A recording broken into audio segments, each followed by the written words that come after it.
याद है प्रभु, आपका अभिवादन करने में मुझसे विलंब हुआ, किंतु मुझे आपके आगमन का आभास ही नहीं हुआ प्रभु। इस भूल के लिए आप जो भी दंड मुझे देना चाहें, मुझे सहर्ष स्वीकार है। यदि इस भूल के लिए आप मेरा शीश मेरे तन से विलग करें, ये भी मुझे स्वीकार है प्रभु।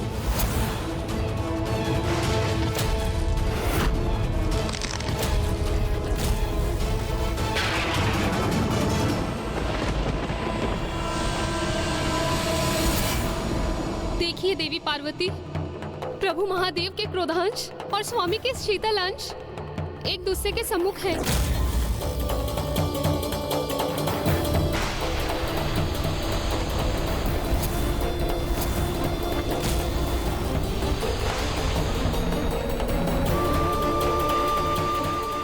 अब तो कुछ कीजिए देवी, क्योंकि मेरे स्वामी की शीतलता भला प्रभु महादेव की ज्वाला का सामना कैसे करेगी।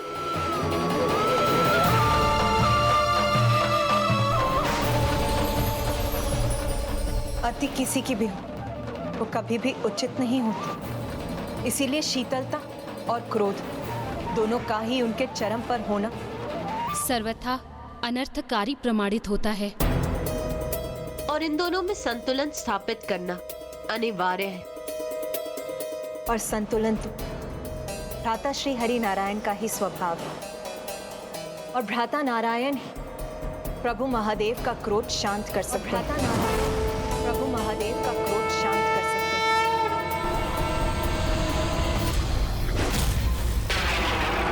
मुझे आपके आगमन का आभास ही नहीं हुआ। आप जो इस दंड मुझे आपके आगमन का आभास विलग करें, ये भी मुझे स्वीकार है। मैं अचंभित हूँ ब्रह्मदेव।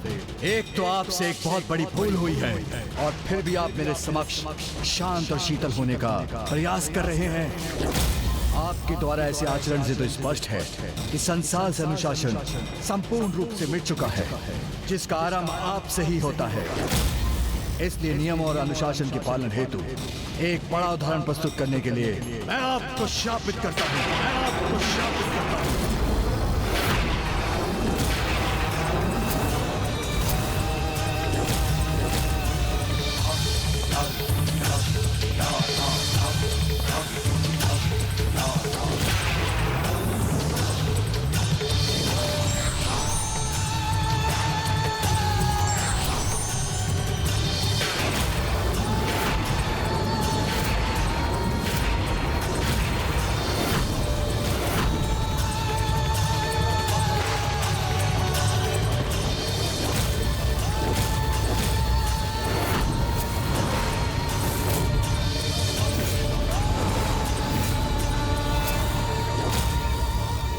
रुकिए महादेव।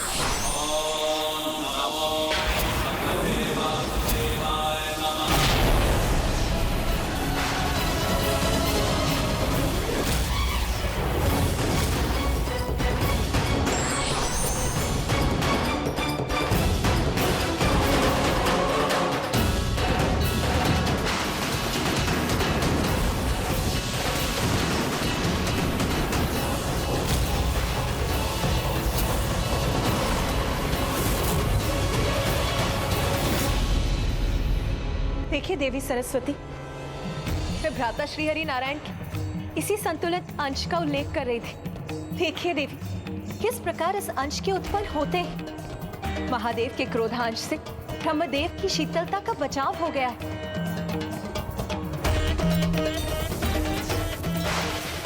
और महादेव ने भी अपने क्रोधांश पर नियंत्रण स्थापित करना आरंभ कर दिया है।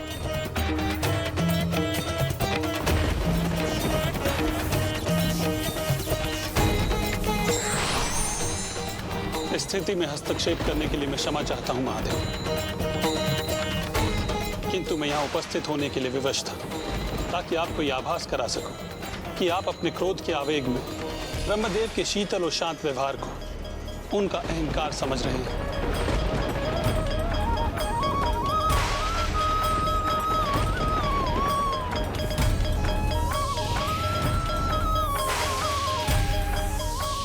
क्षमा कीजिए ब्रह्मदेव, किंतु मैं आपका भी ध्यान इस और इंगित करना चाहता हूं कि आपके शांत और शीतल स्वभाव से ऐसा प्रतीत होता है कि इस पूर्ण घटनाक्रम से आपको कोई प्रभाव ही नहीं पड़ा। महादेव का आपके लिए प्रतीक्षा करने के लिए विवश होना और उनका क्रोध दोनों को अनदेखा कर दिया आपने। किंतु यही नियत भी था, क्योंकि हमारे अवतारों को माता अनुसुईया के संतान के रूप में अभी प्रकट होना शेष।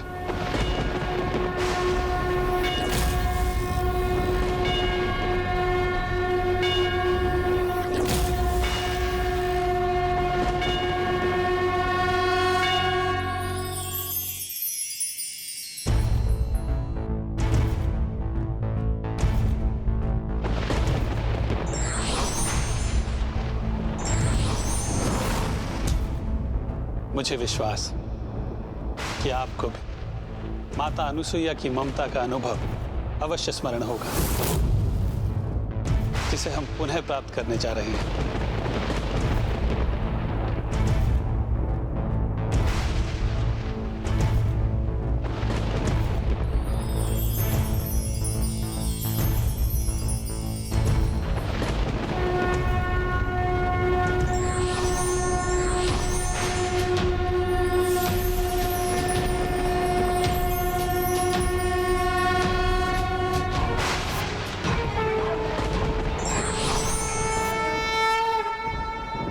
हमारे अंशों को तो उत्पन्न होना ही था।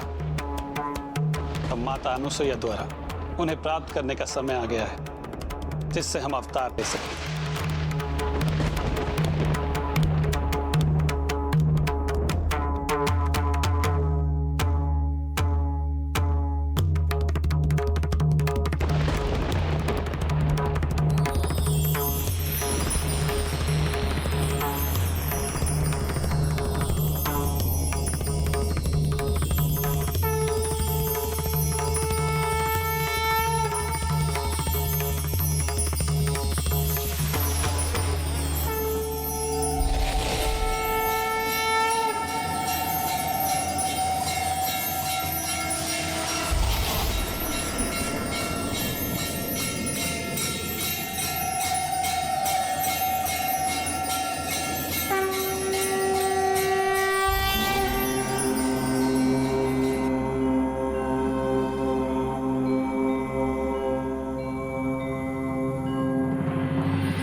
नाथ, नाथ अब शीघ्र ही वो अद्भुत और अद्वितीय घटना घटित होगी, जिसकी हम सब इतनी उत्सुकता से प्रतीक्षा कर रहे हैं।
स्वामी के अवतार का आगमन हो चुका है।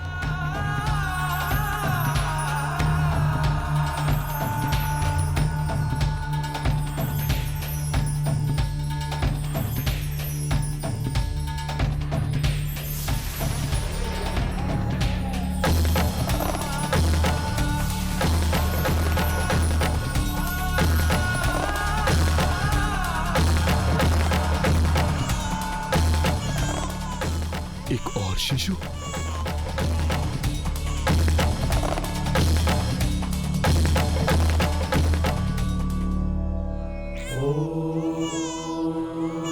स्वस्ति नो इंद्रो वृद्धश्रवाः स्वस्ति नः पूषा विश्ववेदाः स्वस्ति नस्ताक्षो स्वामी, आपके शिशु रूप का भी प्राकट्य हो गया अब। बृहस्पतिर्दधातु।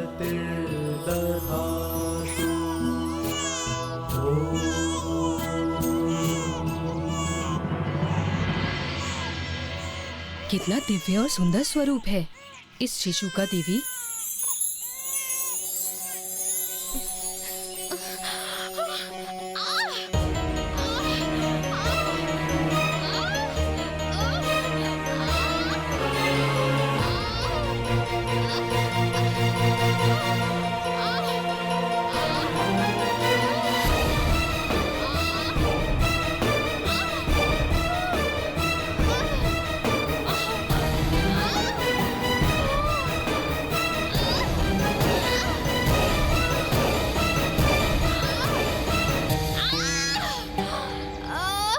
ये क्या हो रहा है? इनके तीसरे शिशु के जन्म में इतना विलंब क्यों हो रहा है?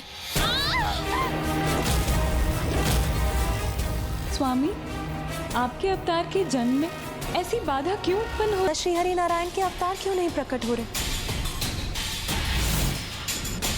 स्वामी, इस विलंब का कारण तो मुझे भी ज्ञात नहीं।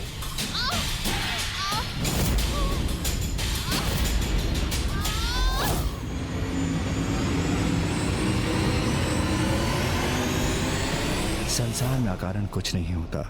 अवश्य इस विलंब का भी कोई कारण होगा देवी।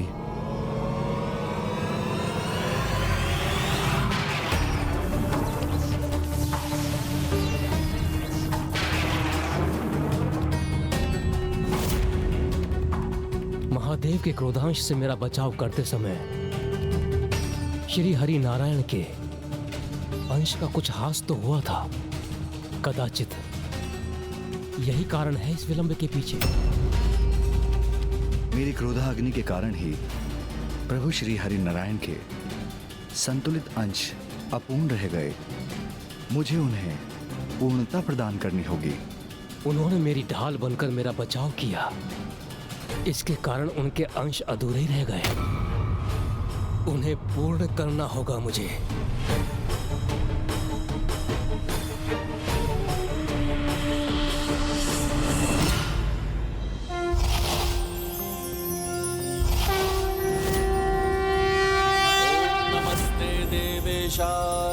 सुरासुर नमस्कृताय भूत भव्य महादेवाय हरित पिंगल लोचनाय बलाय बुद्धिरूपिणे वैयाघ्रव संचदाय रणयाय महादंशिणे कालाय महेश्वराय पुष्पदंताय विभागाय मुखाय सर्वहराय हिरण्यश्रवसे द्वारिणे भीमाय भीम पराक्रमाय ओम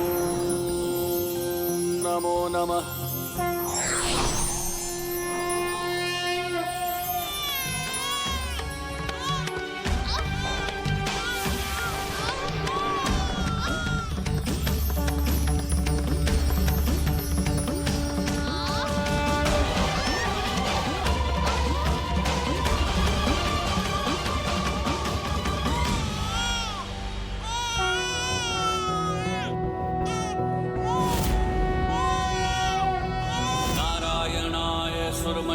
मंडनाय नारायणाय सकल स्थिति कारणाय नारायणाय भवभीति निवारणाय नारायणाय प्रभवाय नमो नमस्ते।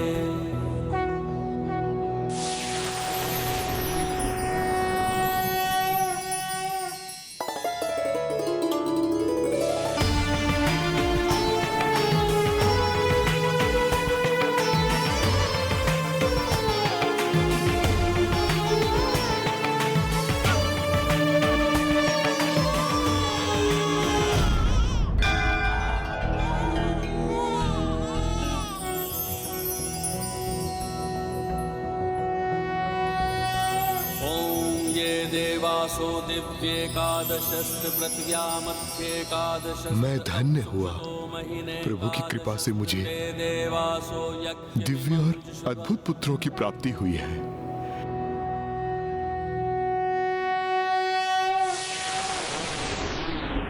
जो श्रेष्ठतम है, जिनका समस्त ब्रह्मांड में सर्वोच्च स्थान है, उन तीनों प्रभु अर्थात त्रिदेवों ने माता अनुसुईया के पुत्रों के रूप में एक साथ जन्म लेकर अवतार लिया। किंतु ईश्वर के प्रत्येक अवतार का तो एक विशेष उद्देश्य होता है लंकेश। तो यहाँ त्रिदेवों के जन्म का क्या कारण था? अनुशासनहीनता। सामान्य रूप से मनुष्य अनुशासनहीनता को इतना महत्व नहीं देते। उनके अनुसार तो वो एक छोटा सा विकार ही होता है। तो लंकेश, फिर अनुशासनहीनता के कारण सृष्टि पर इतना बड़ा संकट कैसे उत्पन्न हो सकता था, जिसका सुधार करने एवं पुनः अनुशासन स्थापित करने हेतु स्वयं प्रभु महादेव को अवतार लेना पड़ा? गौरी पुत्र, अनुशासनहीनता तो सभी बुराइयों की जड़ है, जो अनेक रूपों में प्रकट होती है, जिनमें से एक है समय को लेकर अनुशासन ना होना, जिसके कारण मनुष्य प्रकृति के विपरीत आचरण करते हैं।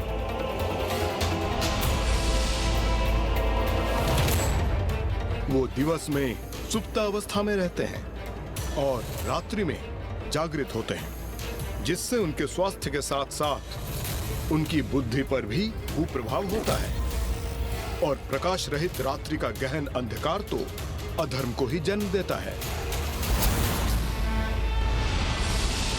गौरी पुत्र, अब मैं आपको बताऊंगा अनुशासनहीन आचरण के कारण। एक मनुष्य के किसी भी कर्म को करने के 4 मुख्य प्रेरणा स्रोत होते हैं, अर्थात इच्छा, वासना, आशा और तृष्णा। सभी नकारात्मकता की ओर बढ़ते जा रहे थे, जो सर्वथा अनुचित है, जिसके कारण मनुष्य धर्म विरुद्ध व्यवहार करने लगे, जिसका एक बहुत बड़ा उदाहरण है अयोग्य वंशजों द्वारा अपने ही परिवार के वरिष्ठ सदस्यों और योग्य राजाओं का वध कर उनके सिंहासन पर स्थित होना।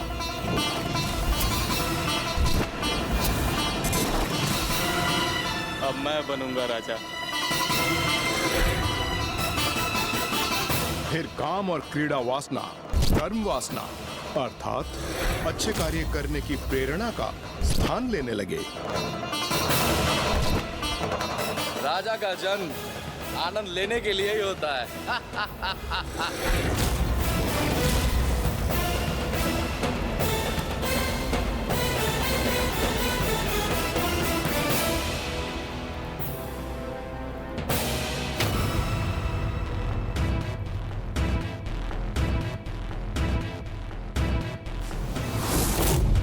कठिन श्रम से उत्पन्न आशा का स्थान एक भ्रामक आशा के भाव ने ले लिया, जिसके अनुसार मनुष्यों के मन में यह मान्यता स्थापित हो गई कि कर्म किए बिना ही उन्हें